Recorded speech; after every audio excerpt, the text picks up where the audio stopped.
खुशी हुआ हमको कि उन लोग ना चाहते हुए भी मतलब अपना अच्छाई के चलते उन लोग जा रहे हैं। वो समाज के लिए जा रहे हैं और हमेशा वो जाएंगे और हम खुश किस्मत है कि हम उनकी बहन है। नमस्कार, जोहार। आप देख रहे हैं चुनन न्यूज। मैं हूं निशा मिश्रा आपके साथ।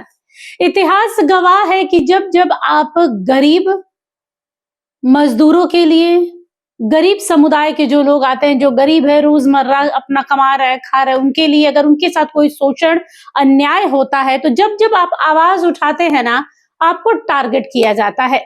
यही आलम फिलहाल जेल कैंप पार्टी में दिख रहा है। जेल कैंप पार्टी के जो केंद्रीय सचिव हैं संतोष कुमार महतो, उनके साथ 4 और लोगों ने आत्मसमर्पण किया है और अब वो सलाखों के पीछे हैं। सोशल मीडिया पर आपने देखा होगा 13 तारीख को उन्होंने आत्मसमर्पण किया है और अब न्यायिक हिरासत में है।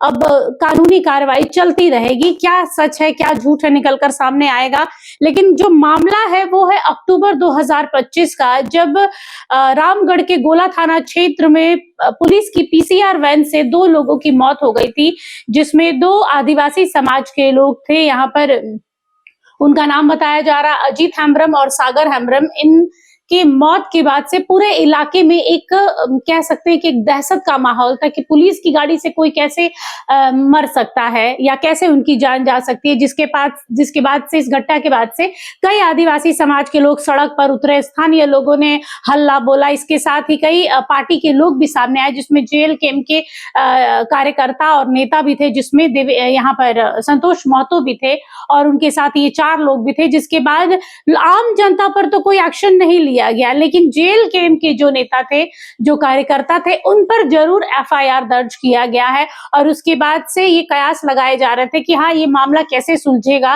कैसे उन जो पीड़ित परिवार है उनको ये क्यों सपोर्ट कर रहे। कई बातें उठी और उसके बाद से अंततः इन्होंने आत्मसमर्पण कर दिया है। लेकिन इसके बाद से, जेल जाने के बाद से अक्सर हमने देखा है कि परिवार और जो स्थानीय लोग होते हैं, इर्द गिर्द हमारे जो पड़ोसी होते हैं, उनकी सोच बदल जाती है।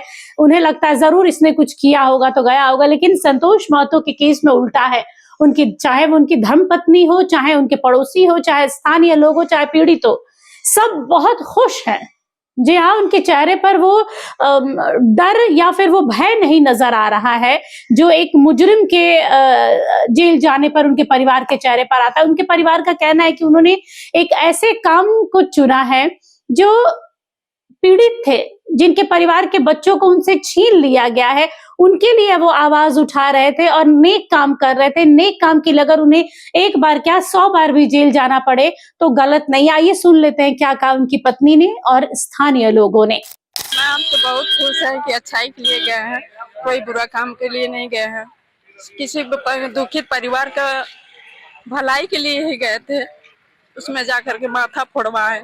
आज ऐसा नौबत आ गया कि जेल जाना पड़ रहा है। हम खुश हैं। रोज मातो ऐसा आदमी तो हम देखबे नहीं किए। वो इतना गरीब के लिए सहायता देते हैं और उसके लिए जान भी देते हैं, लेकिन आदमी जो गलत समझकर उनको आज ये किए हैं।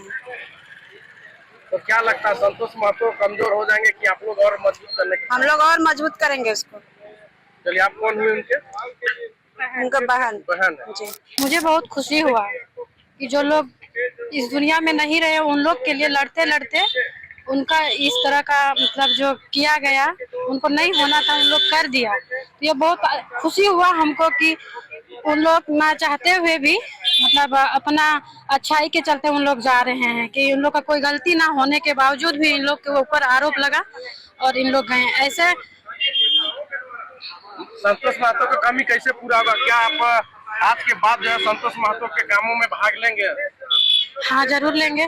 उनका आप इतना कार्यकर्ता, उनका इतना समर्थन है कि कोई भी काम कर जाएगा, हम तो करेंगे ही करेंगे, पूरा काम करेंगे। कहना जितना भी कहेंगे वो बहुत ही कम होगा। आप लोग तो खुद उनको दर्जा दिए है कि वो फायर ब्रांड नेता है और वो जो बोलते हैं वो करके भी दिखाते हैं।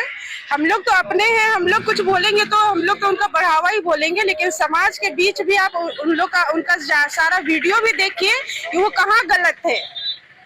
गलत नहीं थे फिर भी उनको जाना पड़ा। वो समाज के लिए जा रहे हैं और हमेशा वो जाएंगे और हम खुश किस्मत है कि हम उनकी बहन है। बचपन से हम उनके हाथ में हम राखी बांधते आए हैं और हम उनका हौसला हमेशा बढ़ाएंगे, कभी कमजोर नहीं होंगे। आप लोग उनको दर्जा दिए है फायर ब्रांड नेता, ऐसे नहीं वो कहलाए हैं। ये जेल उनके लिए कोई मायने नहीं रखता है। वो सच्चाई का साथ दिए हैं तो वो हमेशा आगे ही आएंगे और वो बाहर निकलेंगे। तो देखा आप लोगों ने, ये है उनकी धर्मपत्नी और भी स्थानीय जो लोग थे, जो पीड़ित परिवार था। बता दें कि ये पहली मर्तबा नहीं है जब संतोष महतो इस तरीके से खुलकर सामने आए हैं। वो पहले भी कई बार पीड़ितों के लिए आवाज उठा रहे, चाहे वो विस्थापन का मुद्दा रहा, उसमें भी वो बढ़ चढ़ कर आते हैं। छात्रवृत्ति के लिए वो जयराम के साथ लगातार खड़े रहते हैं, देवेंद्र नाथ महतो के साथ खड़े रहते हैं, और इस बार भी कुछ ऐसा ही देखने को मिला है। हार मानने वाला इंसान नहीं है संतोष महतो। हमने अक्सर देखा है, हमारे चैनल पे भी उनका इंटरव्यू कितनी बार आया है, आपने देखा होगा। बेबाक होकर बोलते हैं और डरते नहीं हैं। और इस बार तो वो उनका खुद ही मानना है कि भाई गलती हमारी नहीं है, हम तो बस पीड़ित परिवार के साथ खड़े हैं, उनके न्याय के लिए खड़े हैं। जिस पीसीआर वैन से उन 2 लड़कों की मौत हुई थी, हम उनके साथ खड़े, उस पीड़ित परिवार के। हमें नहीं लगता है कि हमने कुछ गलत किया है।